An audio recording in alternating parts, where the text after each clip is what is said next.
Marilah kita dengarkan dan perhatikan bersama uraian hikmah Isra dan Mi'raj Nabi Muhammad sallallahu alaihi wasallam oleh guru kita Bapak Tuan Guru Bajang, Bapak Dr. Kiai Haji Muhammad Zainul Majdi MA.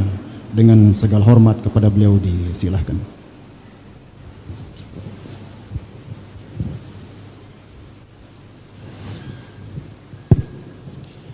Bismillah wa bihamdih. Assalamualaikum warahmatullahi wabarakatuh. Alhamdulillah. Wassalatu wassalamu ala habibina Rasulillah Sayyidina wa maulana Muhammad ibn Abdillah wa ala alihi wa sahbihi wa man tabi'ahudah ila yaumil qiyamah. Asyhadu an la ilaha illallah wahdahu la syarikalah wa asyhadu anna sayyidana Muhammadan abduhu wa rasuluhu la nabiyya ba'dah. Allahumma salli ala hadzal nabiyil karim wa ala alihi wa ashabihi wa man tabi'a hudahu bi ihsanin ila yaumiddin, amma ba'd. Yang saya hormati dan saya muliakan para tokoh, para tuan guru, para asatidz, para pimpinan dari Masjid Hubbul Wathon, Takmir Masjid Hubbul Wathon, yang kita doakan mudah-mudahan terus memakmurkan masjid ini, menjadikan masjid ini terus-menerus kebanggaan kita semua insyaallah. Bapak Gubernur Nusa Tenggara Barat yang sama-sama kita hormati, Bapak Dr. Haji Zulkifli Mansyah, kita doakan beliau bisa meneruskan perkhidmatan beliau ya, pada kepemimpinan beliau saat ini di Nusa Tenggara Barat.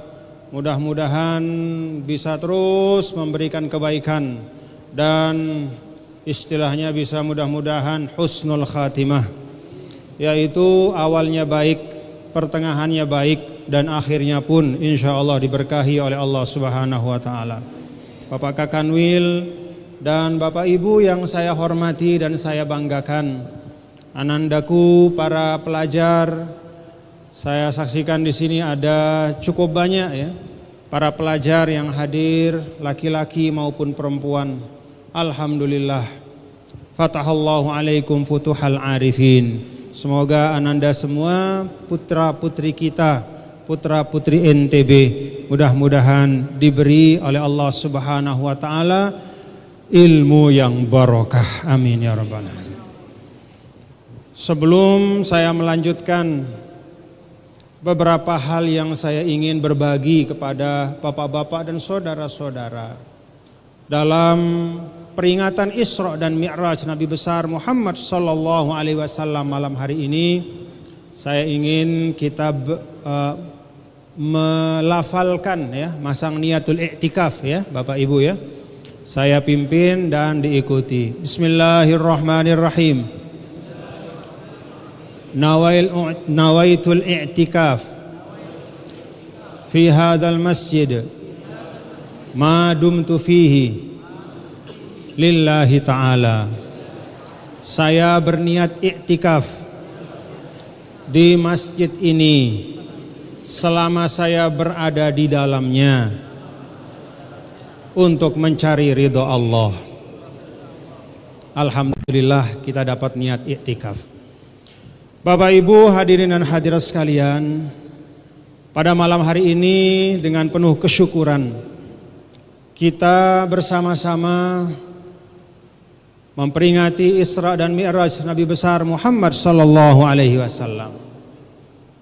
Kalau kita hitung Bapak-bapak dan Ibu secara hijriyah, Isra dan Mi'raj itu terjadi pada tahun ke-10 menurut sebagian besar ulama, tahun ke-10 dari diutusnya Nabi besar Muhammad sallallahu alaihi wasallam, 3 tahun sebelum hijrah ke Madinah. Kalau sekarang 1443 Hijriah, maka artinya sekitar 1446 tahun yang lalu peristiwa Isra dan Mi'raj itu terjadi.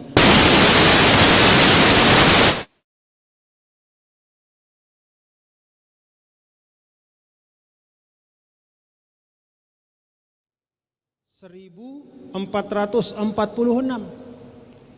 Tapi peristiwa yang hampir 15 abad yang lalu terjadi, rasanya untuk kita umat Islam itu dekat di hati kita. Isra dan Mi'raj itu rasanya dekat di hati kita. Kenapa Isra dan Mi'raj itu dekat di hati kita? Tidak hanya karena Isra Mi'raj itu peristiwa penting. Bukan hanya karena pada saat itu Allah turunkan kewajiban salat 5 waktu. Bukan hanya karena Isra Mi'raj itu salah satu mukjizat terbesar Rasulullah SAW. Tapi Isra Mi'raj itu terasa dekat bagi kita semua. Padahal 1446 tahun yang lalu.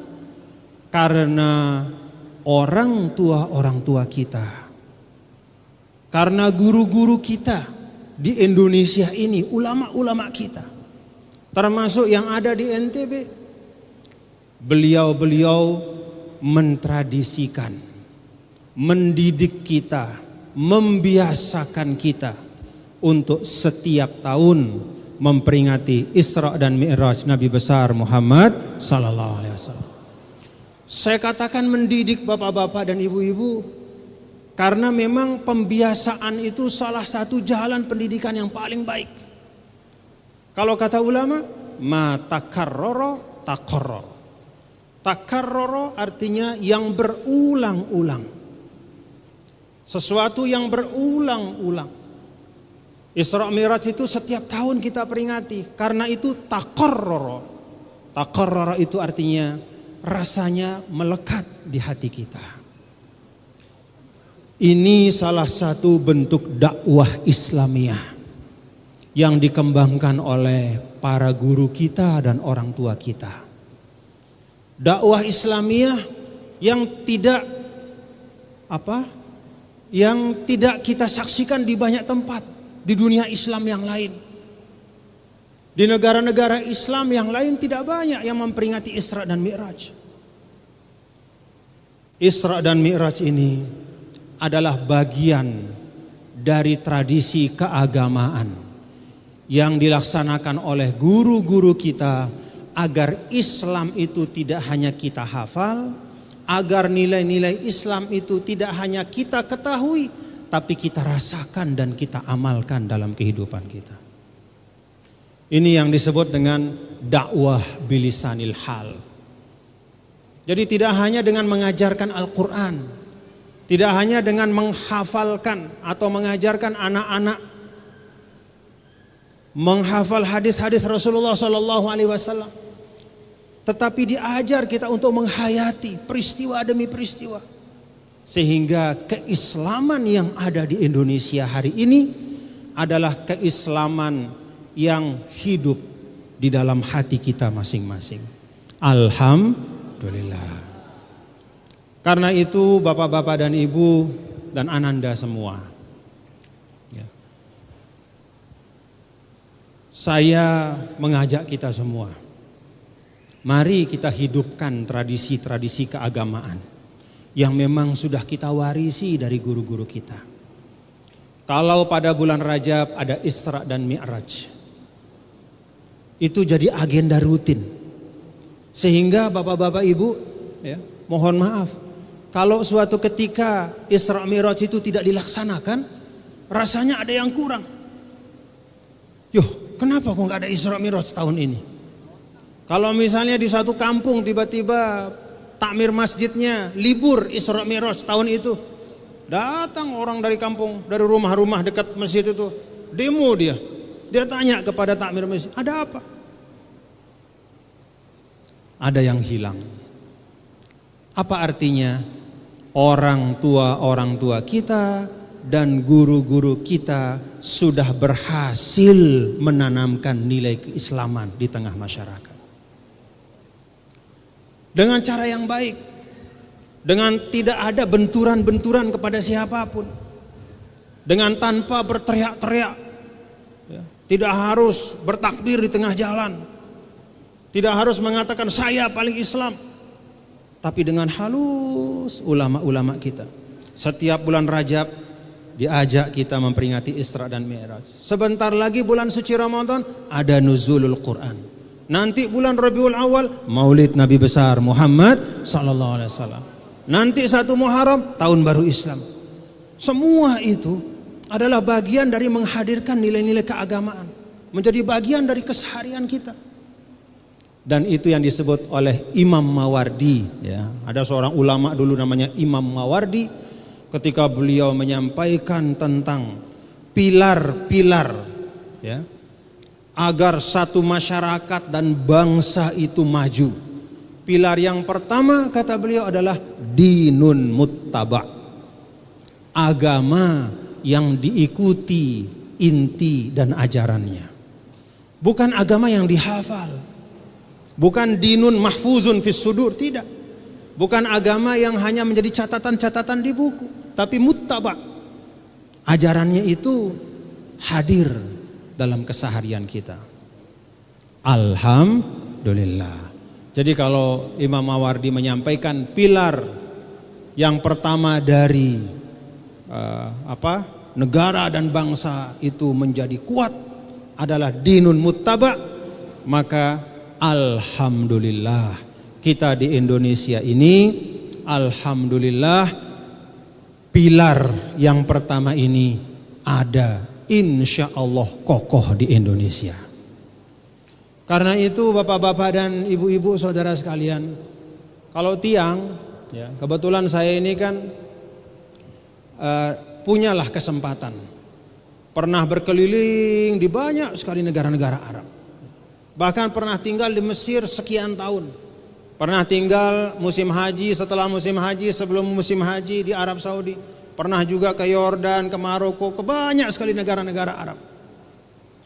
Alhamdulillah wa syukrulillah, walaupun Indonesia ini jaraknya sekian ribu kilo dari tempat lahirnya Islam, tapi nilai-nilai Islam kokoh dan kuat di Indonesia. Alhamdulillah. Tanpa kita memproklamirkan diri sebagai negara Islam, tanpa harus ada kata Islam di konstitusi kita. Tidak ada tulisannya negara berdasarkan agama Islam, tidak ada di undang-undang dasar kita. Tapi coba kita lihat dokumen tertulis yang menjadi acuan kita ber-Indonesia, yang namanya Pancasila. Dalam sila pertama itu tertulis ketuhanan yang Maha Esa. Sila kedua, sila ketiga, sila keempat, sila kelima, semuanya sesuai dengan maqasid syariah. Karena itu bapak-bapak dan ibu, ya, saya sering merenungkan, ya, kok bisa, ya, di dalam pembukaan undang-undang dasar kita disebutkan atas berkat rahmat Allah. Coba bapak-bapak, ibu-ibu lihat konstitusi negara-negara lain, tidak banyak undang-undang dasarnya itu diawali dengan atas berkat rahmat Allah. Tidak banyak. Silahkan buka. Kalau yang ngerti bahasa Arab coba lihat konstitusi negara-negara Arab. Atau negara-negara yang lain, negara tetangga kita. Tapi di Indonesia, pembukaan undang-undang dasar kita atas berkat rahmat Allah. Apakah panitia kecil yang membuat rancangan pembukaan undang-undang dasar itu ulama? Tidak. Mereka bukan ulama dalam makna yang kita fahami. Mereka bukanlah, katakanlah, lulusan Mekah, lulusan Kairo. Tidaklah seorang ulama yang jebolan pondok pesantren. Mungkin ada 1 dan 2, tapi sebagian besar bukan ulama. Kenapa bisa lahir atas berkah rahmat Allah? Pertama, itu adalah ilham dari Allah Subhanahu wa ta'ala. Diilhamkan, diberikan hikmah para pendiri bangsa kita. Yu'til hikmata mayyasha. Kan Bung Karno bukan anak pesantren, ya. Panitia 9 itu juga bukan anak pesantren, bukan jebolan pesantren, tapi kok bisa hadir atas berkat rahmat. Itu ilham, itu hikmah dari Allah. Dan yang kedua, itu mencerminkan alam bawah sadar kita sebagai bangsa Indonesia, bahwa kita adalah masyarakat yang kokoh kuat memegang teguh nilai agama. itu alam bawah sadar, keluar. Jadi jati diri itu keluar pada saat-saat yang istimewa, pada saat-saat yang genting. Dan alhamdulillah itu yang kita warisi semua. Karena itu yang pertama dan yang utama pada kesempatan memperingati Isra dan Mi'raj Nabi besar Muhammad sallallahu alaihi wasallam ini, saya ajak Bapak-bapak, Ibu dan kita semua, marilah kita bersyukur dengan sebesar-besar syukur. Alhamdulillah kita menjadi bagian dari bangsa Indonesia. Mudah-mudahan bangsa kita ini menjadi baldatun thayyibatun wa rabbun ghafur. Bapak, Ibu, saudara-saudara sekalian, kalau kita lihat ya, situasi kita saat ini, ada hampir 2 tahun pandemi ya, hampir 2 tahun pandemi. Kalau bahasa Sasak musibah belek ini ya, musibah belek. Banyak yang meninggal, lebih dari 140-an ribu ya, warga Indonesia. Kalau seluruh dunia lebih dari 5 juta, mungkin sudah sampai 6 juta. Musibah belek. Hampir 2 tahun. Di mana kita terbatasi. Ada saat-saat kita tidak bisa keluar. Bukan karena kita tidak punya uang, tapi memang tidak bisa keluar.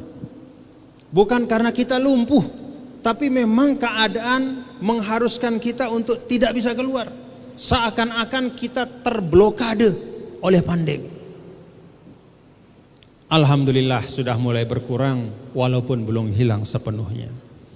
Bapak, Ibu, ada sedikit kemiripan situasi kita hari ini dengan keadaan yang dirasakan oleh Rasulullah sallallahu alaihi wasallam dan sahabat-sahabat beliau sebelum dikaruniakannya oleh Allah mukjizat Isra dan Mi'raj. Isra dan Mi'raj itu, Bapak-bapak, Ibu, tahun 10. Pada tahun ke-7 ya, 3 tahun sebelumnya ya, orang-orang Quraisy di Mekah melihat bahwa umat Islam itu semakin bersemangat dalam dakwah. Kemudian melihat ada sebagian pemimpin dunia waktu itu ya. Jadi ada raja Ethiopia, ketika sebagian umat Islam pergi berhijrah ke negerinya, dia terima dengan baik. Padahal orang Quraisy berharap supaya raja itu menolak, tapi ternyata diterima dengan baik.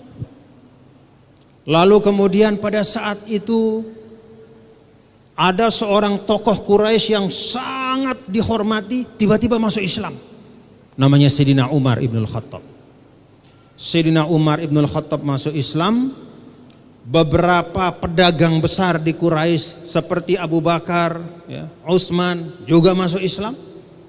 Kemudian ada pemimpin, istilahnya pemimpin dunia pada waktu itu, kerajaan besar, kok tiba-tiba dukung Islam? Maka kemudian orang-orang Quraisy membuat kesepakatan. Apa kesepakatan mereka? Mereka bersepakat untuk memblokade, ya, memboikot Bani Hashim dan Bani Abdimanaf atau Bani Muttalib. Khususnya Bani Hashim. Bani Hashim itu keluarga Nabi. Bani Hashim itu tidak semuanya Islam, Bapak-bapak, Ibu ya. Tapi sengaja diboikot Bani Hashim secara keseluruhan supaya mereka menyerah dan kemudian menyerahkan Nabi Muhammad. Angkat tangan lalu diserahkanlah Nabi Muhammad karena tidak tahan diboikot. Tapi ternyata Bani Hashim itu walaupun tidak semuanya menerima dakwah Islam, ketika salah satu dari mereka yaitu Nabi besar Muhammad sallallahu alaihi wasallam berusaha untuk dicelakai, mereka semua berdiri di belakang Nabi. Diboikot selama 3 tahun. Di tempat perkampungannya Abu Thalib. Jadi diboikot oleh orang Quraisy, tidak boleh ada yang berjual beli dengan Bani Hashim. Perdagangan diputus. Tidak boleh ada yang menikahkan anaknya kepada Bani Hashim. Hubungan perbesanan, perkawinan juga diputus. Tidak boleh ada yang mensuplai sembako ataupun bahan-bahan kebutuhan pokok. Sembako juga diputus. Tidak boleh ada yang mengikat perjanjian apapun dengan Bani Hashim. Semua bentuk hubungan sosial diputus. 3 tahun.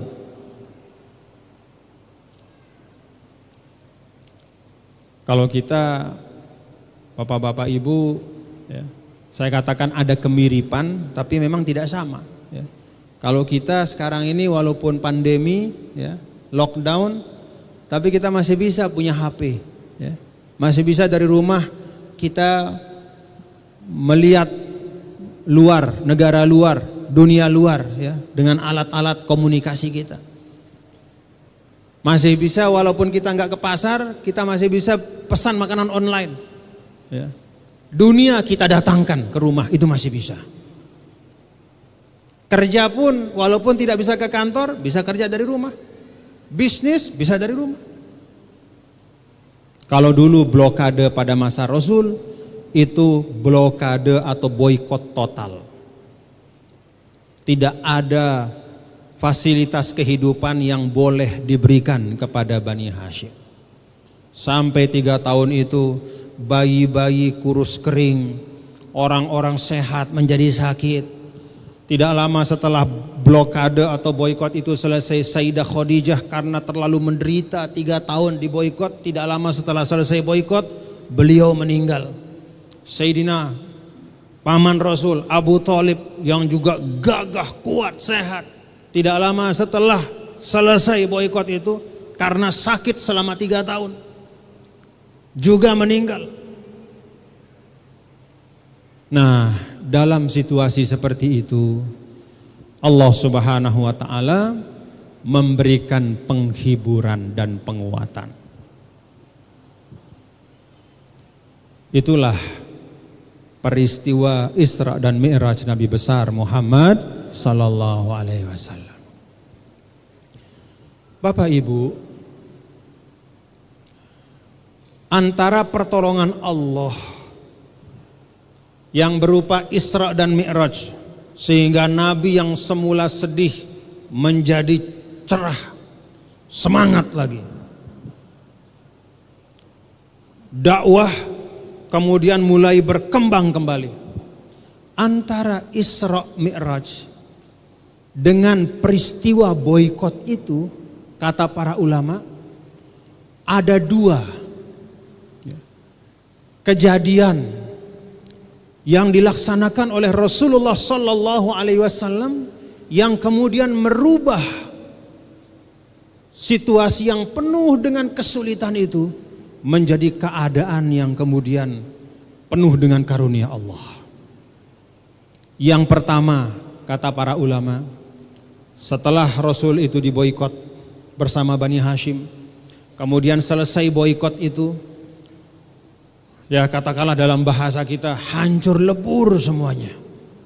Ya, hancur lebur semuanya. 2 sandaran dakwah yang utama, Abu Thalib dan Sayyidah Khadijah, meninggal dunia.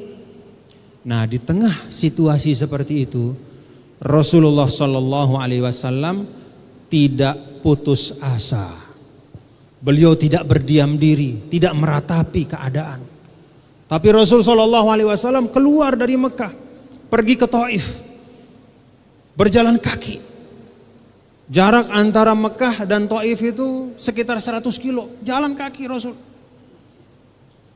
Karena Rasul meyakini bahwa bumi Allah itu luas.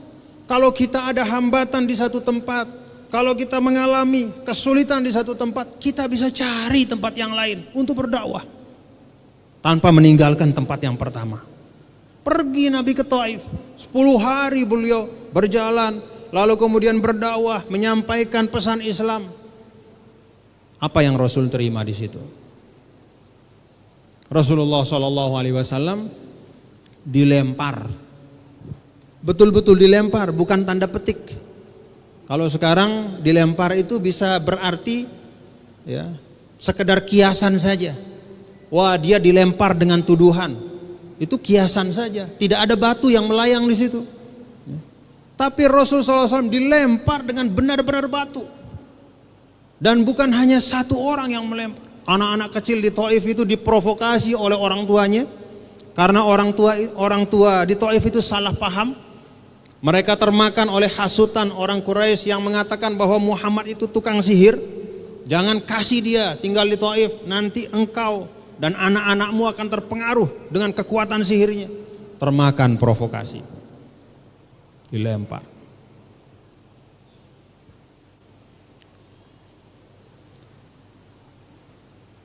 Rasul Shallallahu Alaihi Wasallam kemudian pada saat itu, nah ini yang kedua ya.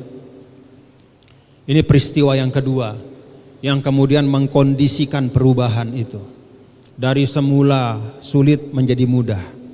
Pertama tadi baginda Rasul tidak terpaku ya dengan kesulitan yang ada.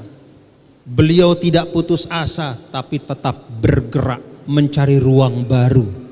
Mencari ruang baru untuk berdakwah. Lalu yang kedua,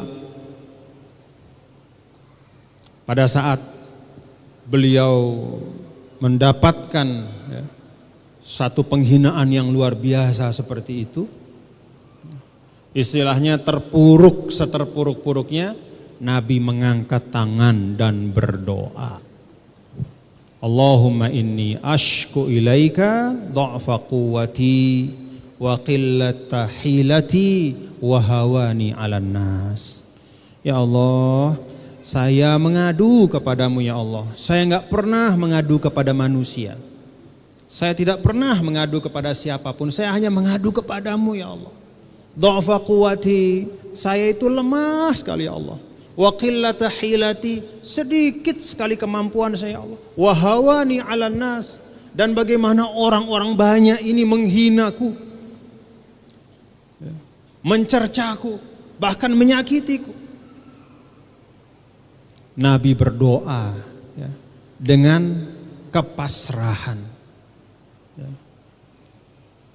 Ulama mengatakan doa ketika Rasul ya, berada di Taif ini salah satu doa yang paling kuat untuk merubah keadaan seorang mukmin dari keadaan yang sulit menjadi keadaan yang lebih baik. Jadi kalau kita berada pada satu kesulitan, ya, pada saat yang sangat berat, baca doa Taif ini. Allahumma inni ashku ilaika dha'fa quwwati wa qillata hilati wa hawani 'alan nas. Itu doa Taif. Nah, Bapak Ibu, dengan dua hal ini Allah kemudian menyiapkan jalan untuk satu kemuliaan. Itulah peristiwa Isra dan Mi'raj Nabi besar Muhammad sallallahu alaihi wasallam. Jadi dengan dua-duanya ini dari Nabi ya. Ini ikhtiar manusiawi. Apa yang pertama yang Nabi lakukan? Nabi tidak berdiam diri dalam situasi yang sulit. Sama seperti kita sekarang ya. Situasi sesulit apapun, jangan berdiam diri. Kita tetap lihat sisi-sisi kebaikan. Kita tetap melihat apa hal-hal yang bisa kita lakukan bersama untuk meningkatkan iman, ilmu amal kita, membangun daerah kita. Harus kompak bersama-sama. Dan kita lihat Bani Hashim ya. Bani Hashim yang tidak semuanya beragama Islam. Ketika ada tantangan, ketika ada cobaan, mereka kompak bersama-sama membela Nabi kita, Nabi besar Muhammad sallallahu alaihi wasallam. Karena itu Bapak Ibu, Isra Mi'raj itu kata ulama adalah akhir dari satu proses ikhtiar yang dilakukan oleh Nabi kita, Nabi besar Muhammad sallallahu alaihi wasallam. Beliau tetap bergerak dalam keterbatasan. Gak ada mundur dari dakwah. Tidak ada putus asa itu. Lalu beliau juga tidak pernah putus hubungan dengan Allah Ta'ala. Dalam situasi yang yang sulit, yang berat, semakin kuat, semakin kokoh hubungannya dengan Allah. Mari kita amalkan dua hal ini. Dalam situasi seperti ini, masa pandemi yang belum selesai sepenuhnya, situasi yang penuh dengan keprihatinan, masih ada juga bencana di beberapa tempat. Mari kita pakai resep Rasul ini. Apa itu? Tetap bergerak dengan penuh optimisme. Yang kedua, perkuat hubungan kita dengan Allah Subhanahu wa Ta'ala. Perbanyak doa kita. Walaupun Bapak Ibu, kita ini manusia biasa, kita ini bukan orang-orang istimewa, tapi kalau kita semua berdoa, insya Allah Allah kabulkan. Kalau kita semua berdoa, masa tidak ada yang diijabah oleh Allah? Masa tidak ada yang karena ikhlasnya salah satu di antara kita itu kemudian diijabah oleh Allah? Ayo kita di NTB ini, Ini Pak Gubernur, semua pimpinan-pimpinan daerah mengikhtiarkan hal-hal yang luar biasa untuk daerah kita. Dalam situasi seperti ini, tapi daerah kita bisa tetap terus bergerak. Ada saja hal-hal yang kemudian bisa menjadi sesuatu yang modal untuk kita membangun NTB. Ada cobaan-cobaannya di NTB dahsyat, tapi sedahsyat cobaan itu seperti itu pula. Seperti itu pula kemuliaan dan kemajuan yang insya Allah akan terlimpah kepada kita semua. Ya banyak perkembangan fisiknya, kemudian keadaan daerah kita. Ini kita syukuri semuanya. Karena itu saya mengajak Bapak-bapak dan Ibu, mari kita maknakan keadaan kita sekarang ini, kita pasang sikap mental bahwa keadaan kita saat ini adalah satu tahap. Ibaratnya seperti dulu Rasulullah SAW setelah selesai boikot, blokade yang luar biasa itu, lalu kemudian beliau bergerak dengan optimisme, kemudian terus menerus nyambung dengan Allah Subhanahu Wa Taala. Allah kasih keberkahan, Allah kasih keistimewaan, Allah karuniakan mukjizat Isra dan Mi'raj Nabi besar Muhammad SAW. Mudah-mudahan daerah kita, negara kita, yang kita cintai ini, mudah-mudahan kita semua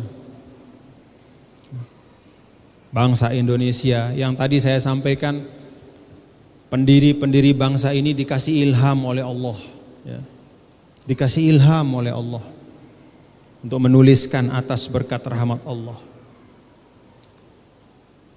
Mudah-mudahan kita bisa memaknakan itu semua dengan baik, kita syukuri.